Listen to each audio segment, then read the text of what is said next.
Un ouvrage proposé par les éditions La Dernière Goutte, un ouvrage étonnant et détonnant, intitulé La Bombe. Il est de Frank Harris, il a été traduit de l'anglais américain par Anne-Sylvie Omassel et il a été qualifié par Charlie Chaplin en personne de chef-d'œuvre.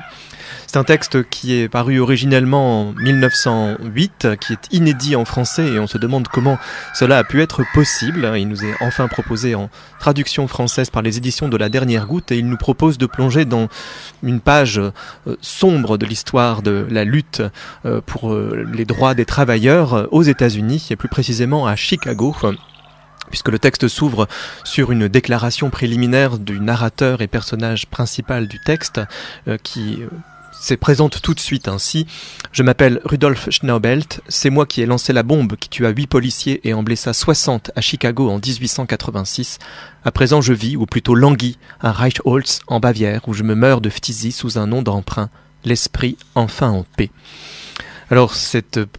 remarque préliminaire, ce tout premier paragraphe nous entraîne donc dans cet épisode historique, puisque le 4 mai 1886, effectivement à Chicago, au Haymarket Square, une bombe a éclaté qui tuera quelques policiers. Rudolf Schnaubelt, qui nous propose ici de revenir sur cet épisode, est désormais un homme qui s'est retiré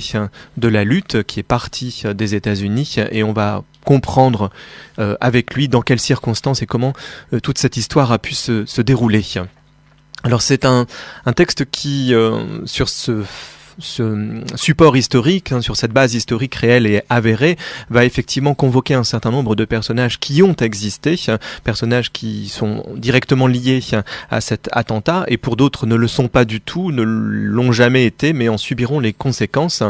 puisqu'après l'explosion de la bombe, il va effectivement y avoir une enquête policière qui va amener à l'arrestation de très nombreux militants anarchistes et socialistes de l'époque aux États-Unis, dont la plupart vont être tués après le procès, éliminés, et l'un de ces personnages va particulièrement envahir le roman de Frank Harris, va prendre une position et une place toute particulière. Il s'agit de Louis Ling, militant anarchiste, qui historiquement s'est tué lui-même avant d'être éliminé par la justice américaine, puisqu'il a fait exploser une bombe dans sa cellule. Alors c'est un personnage que Rudolf Schnaubelt va convoqué de manière extrêmement attractive. C'est toute la puissance du livre, justement, indépendamment de la puissance déflagratrice de la bombe, c'est toute la puissance du livre que de réussir à convoquer des idées à travers des personnes qui les incarnent, et toutes les tensions, toutes les luttes, tous les conflits aussi internes à l'anarchisme et au socialisme aux États-Unis à cette époque, alors qu'à la fin du 19e siècle, il y a véritablement des revendications profondes qui demandent à être exaucées. Tout cela va être présenté à travers un certain nombre de figures historiques ou romanesques. Frank Harris se plaît ici à faire évoluer sous nos yeux et qui incarne de manière extrêmement impressionnante les différentes tonalités et nuances de ces différents mouvements ainsi que leurs opposants face à eux, à savoir le capitalisme triomphant qui ne peut accepter des revendications de la base ouvrière, mais aussi la police qui est présentée ici sous les traits les plus brutaux qui soient, la police qui s'amuse à briser toute forme de révolte ou de meeting politique, qui intervient alors que la liberté d'expression est un des droits fondamentaux des États-Unis, qui intervient de manière extrêmement brutale pour disperser les manifestants, ceux qui prennent la parole en public afin de faire part de leurs idées, et cela évidemment hors de toute légalité, mais la légalité n'existe plus de toute façon pour ces parias que sont les ouvriers qui pour la plupart viennent d'Allemagne, en tout cas de cette partie de l'Europe, et cherchent eux aussi à conquérir ce rêve américain. Rudolf Schnaubelt est un de ces personnages qui est arrivé d'Allemagne sans le sou, avec l'espoir secret de conquérir les États-Unis, d'y faire sa place, de trouver un métier, et il va nous raconter au tout début du livre comment Il a effectivement été peu à peu amené à découvrir la réalité du monde du travail, les conditions effroyables dans lesquelles les ouvriers sont appelés à s'activer, les risques extrêmes qu'on leur demande de prendre pour des salaires de misère, avec la précarité qui accompagne évidemment tous ces types de travaux. La main-d'œuvre est bon marché, très peu chère. Il y a de toute façon énormément de gens qui tentent de survivre par ce moyen. Rudolf n'en est qu'un parmi d'autres, mais il va rapidement prendre conscience de la nécessité effectivement de lutter, de s'organiser, de se rassembler malgré les divergences de chacun. Il va peu à peu réussir à faire son chemin en tant que journaliste, par des articles critiques qui paraissent au départ dans la presse exclusivement germanophone, mais qui vont réussir à toucher petit à petit les dérivés anglophones de cette presse engagée dans la lutte ouvrière. Et il va ainsi débarquer à Chicago auréolé de ses premières luttes journalistiques et découvrir, rencontrer l'anarchisme à travers la figure, je le disais, de Louis Ling, personnage extrêmement charismatique qu'il arrive, et c'est là l'un des succès aussi, je trouve, de Frank Harris, il arrive à nous faire partager cette fascination pour ce personnage, un homme tout de dignité, déjà physiquement très impressionnant, mais qui en plus a cette capacité à prendre la parole d'une voix presque feutrée, à ne jamais élever la voix, à ne jamais exploser dans des revendications brutales, mais au contraire à souterrainement s'insinuer dans toutes les pensées, dans toutes les consciences, pour faire partager ce qu'il croit être pour lui la lutte anarchiste de l'époque, et cette lutte face aux violences policières, face aux menaces qui pèsent contre le mouvement ouvrier. Cette lutte s'amène progressivement vers cette tragique conclusion de l'emploi de la bombe. Louis Ling va peu à peu développer ses talents d'artificier, découvrir comment construire des bombes, comment mettre en pratique tout ce qu'il apprend de son côté. Et il est évidemment celui qui va inciter Rudolf Schnaubelt à participer à cette lutte, et Rudolf se propose pour être le lanceur de bombes de ce 4 mai 1886 à Chicago, au Haymarket Square. Alors c'est un texte qui joue habilement sur l'histoire et le romanesque. Frank Harris prend quelques libertés avec les événements historiques. Me semble que le personnage de Rudolf Schnaubelt est inventé.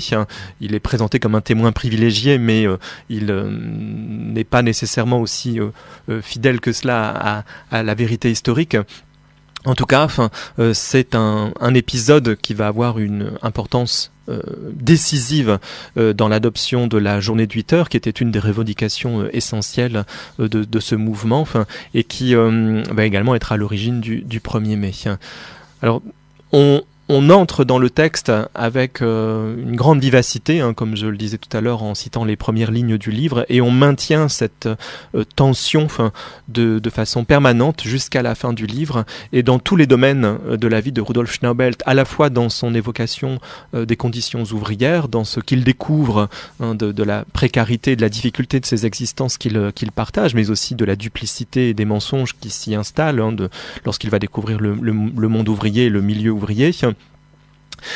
Aussi dans sa découverte de l'amour, il va croiser sur sa route Elsie et nous raconter comment il fait peu à peu la conquête de cette femme, et c'est une narration qui est tout en subtilité et en nuance, comment il parvient petit à petit à séduire, au sens le plus fort du terme, cette jeune femme qui est aussi acharnée que lui à sortir de la misère, qui a un désir tenace chevillé au corps de ne plus être pauvre, et cela peut passer parfois par des revendications un peu triviales, mais elle est aussi habitée par une incroyable énergie, une dignité impressionnante, et on va suivre également cet épisode amoureux entre Elsie et Rudolf Schnaubelt. Et puis bien évidemment, tout le parcours politique de ce personnage et comment il rentre dans les luttes internes et externes à ce monde de l'anarchisme et du socialisme, et la découverte finalement d'une Amérique extrêmement violente, aussi bien par les actes, j'évoquais tout à l'heure les violences policières qui s'abattent sans retenue et sans merci sur les différents meetings politiques et les revendications ouvrière, mais également, indépendamment de cette violence physique, par une violence verbale, violence qui envahit les journaux, et ce sont les journaux ici qui sont visés, et que Frank Harris connaissait bien pour avoir été lui-même journaliste et directeur de presse, les journaux qui sont visés et qui entretiennent dans les esprits américains l'idée que toute cette main-d'œuvre venue de l'étranger est évidemment une menace, qu'elle ne doit absolument pas accéder à ces revendications, et que cela serait une sorte d'effondrement intérieur de l'esprit patriotique. Et on voit très bien dans La bombe de Frank Harris comment ce leitmotiv récurrent de l'ouvrier étranger vécu comme une menace peut être évidemment orchestré et organisé par une pensée dominante qui est celle ici des journaux, qui entretiennent un climat de peur et veillent à ce que ne retombe jamais ce patriotisme qui finalement accorde aux policiers, aux menaces policières, aux violences policières qui sont commises contre les ouvriers, une légitimité que pourtant elles devraient lui dénier. Et on voit aussi se développer, et c'est l'un des intérêts du texte, on voit aussi comment petit à petit, malgré tout, germe dans l'esprit des Américains l'idée que ces revendications, avant d'arriver à cet excès effroyable qu'est la bombe qui est lancée par Rudolf Schnaubelt, comment ces revendications sont légitimes et auraient de toute façon, en étant acceptées, un impact également positif sur les Américains qui se considèrent comme d'origine, vivant dans le pays, ayant vécu dans le pays, et pourtant opposés à ces ouvriers étrangers. C'est un texte dense, d'une très grande richesse, d'une puissance, je trouve, romanesque assez incroyable, mené de main de maître, avec énormément de subtilité, de nuances dans l'ensemble de la narration, et avec cette évocation incroyable de ces figures, et tout particulièrement de Louis Ling. Frank Harris réussit à nous faire vivre de l'intérieur avec une force d'évocation et une puissance narrative, tout ce qui a mené à ces changements radicaux, certes vécus dans la violence, perpétrés dans la violence, avec tout ce que cela implique, et qui est accepté par le personnage de Rudolf Schnaubelt et par Louis Ling, mais ayant été aussi vécu comme une nécessité absolue à ce moment-là de l'histoire où il était nécessaire de faire bouger les lignes. Voilà, je vous invite à le découvrir en tout cas. Il est vraiment incroyable et fâcheux que ce livre soit resté si longtemps inédit en français. On remerciera donc Anne-Sylvie Omassel de sa traduction de l'anglais du texte de Frank Harris, La bombe. Ceci pour les éditions La Dernière Goutte.